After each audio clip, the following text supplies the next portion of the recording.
안녕하세요. 보험금 팔례방입니다. 혈중 알코올 농도 0.261%, 음주 명정 상태에서 부부싸움 중 아내가 휘발유통을 빼사 뿌리고 불을 붙였을 가능성이 있는 경우 자살사망보험금은 부책인지 여부에 대하여 대전지법 2021나 1094535 토대로 명확히 살펴보도록 하겠습니다.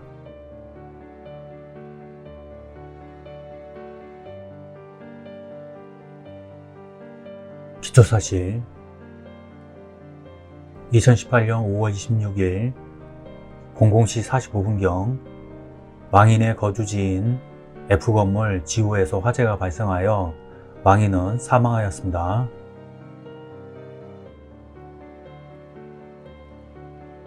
쟁점, 면책 사유에 대한 판단, 불리한 사실 내지 사정, 갑제 7호 중 을제 2호 중의 4호의 각 기재, 변론 전체의 취지에 의하여 인정되는 다음 사실에 의하면 망인이 스스로 휘발유를 뿌려 방화하였을지 모른다는 의심이 들긴 합니다. 망인이 이 사건 화재 발생 직전 휘발유통을 들고 건물에 들어가는 모습이 CCTV 영상으로 확인됩니다.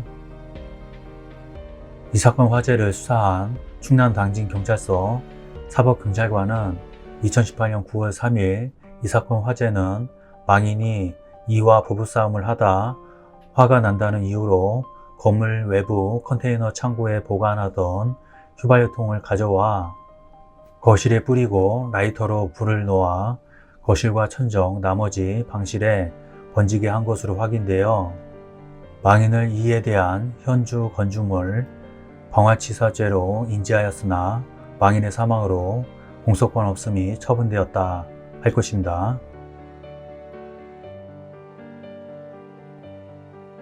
유리한 사실 내지 사정.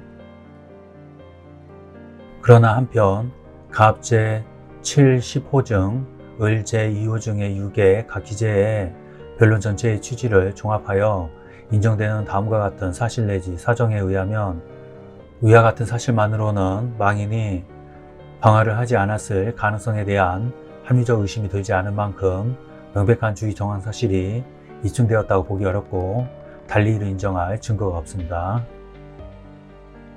상세한 이유는 다음과 같습니다. 국가수의 감정 결과 거실 부분에서 인화성 액체를 연소 매개체로 사용한 인위적인 착화에 의한 발화 가능성이 있으나 점화원의 특정은 불가능하였습니다. 이 사건 화재 발생 당시 구급대원이 현장에 도착하였을 때 망인은 머리부터 발까지 신체 전면부 전체 50%의 화상을 입은 상태였습니다.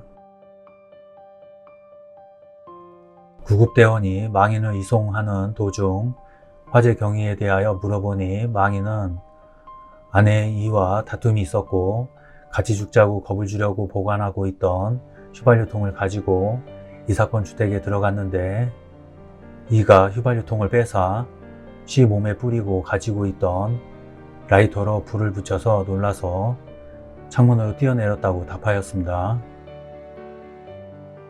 화재가 발생한 건물에 거주하던 대학생은 이 사건 화재 당시 망인이 창문으로 나와 쟤 죽었어 어떻게 해 라고 말했다고 진술하였습니다. 이는 사망 당시 혈중 에틸 알코올 농도가 0.261%로 술에 취한 상태에서 부부싸움을 하던 도중 망인이 가지고 온 휘발유통을 빼앗아 뿌리고 불을 붙였을 가능성을 배제할 수 없습니다. 설령 망인이 방화한 사실을 인정할 수 있다고 하더라도 이 사건 화재 전후의 상황과 망인이 화상을 입은 채로 창문 밖으로 뛰어내린 점을 고려하면 망인이 방화하는 행위로 인하여 자신이 상해를 입을 것을 최소한 미필적으로 인식하는 경우에 해당할 수 있을지언정 더 나아가 자신의 사망이라는 결과가 발생하리라는 것을 인식하고 그러한 결과의 발생을 용인하였다고 보기 어렵고 달리 이를 인정할 증거가 없습니다. 결론적으로 보험회사는 보험 수익자에게 상해 사망보험금을 지급할 의무가 있습니다. 마치겠습니다. 긴 시간 시청해 주신 점 고맙습니다.